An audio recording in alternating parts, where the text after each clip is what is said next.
Ben aytdım da bakmamda buna jardam qildi. Qimmatga ayt. Ne yaptırayım?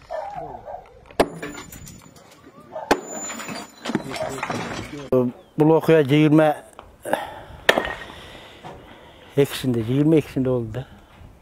Şu katta taş sürülüp gelip üydün arkasına düşüp kaldı. Üydü teşip. Ta Kuday saktadı, hiç kimce öyle ballar var. Balaçaka varlı. Hem bu bir yerde yaşayan 10 yıl oldu. Koptu gerekende bir. Taş sürülüp taş kulaytken. Kızıl kiteği var, bardak takmeti var. Taşın kilo 10 tonla da var. Hem hazır hem çeşitli balları gelip meydalep, kölmeden meydalep, buruşuna alıp çıkıp atacak. Rahmat hem şu balları hem.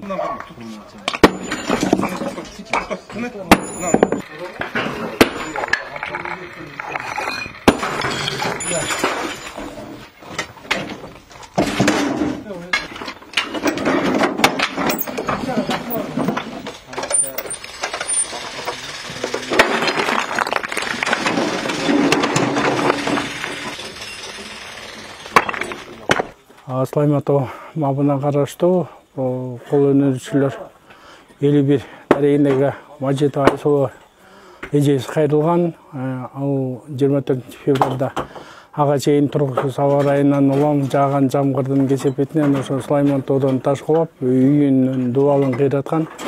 Бул боюнча кайрылуу жазап, биз бүгүн ошо башкармалыкка караштуу куткаруучулардын жардамы менен ушул түшкөн ташты жеринде майдалап берип, жана ошондой эле коопсуздандыруу боюнча дагы иштерди жүргүзүп атабыз.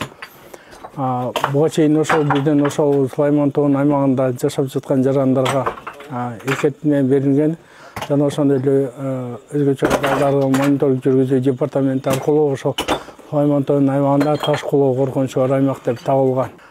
Бул жерде кандайдын болбосун таш кулоо коркунучу бар да. Анан турак жайдан жашап келген жарандар ошол жерден турак жайларын сатып алган учурлар бар экен. Кооптуулугуна карабай ошол жерден жер бөлүнүп берилген, ошол жерлерди мыйзамдаштырып берип койгон.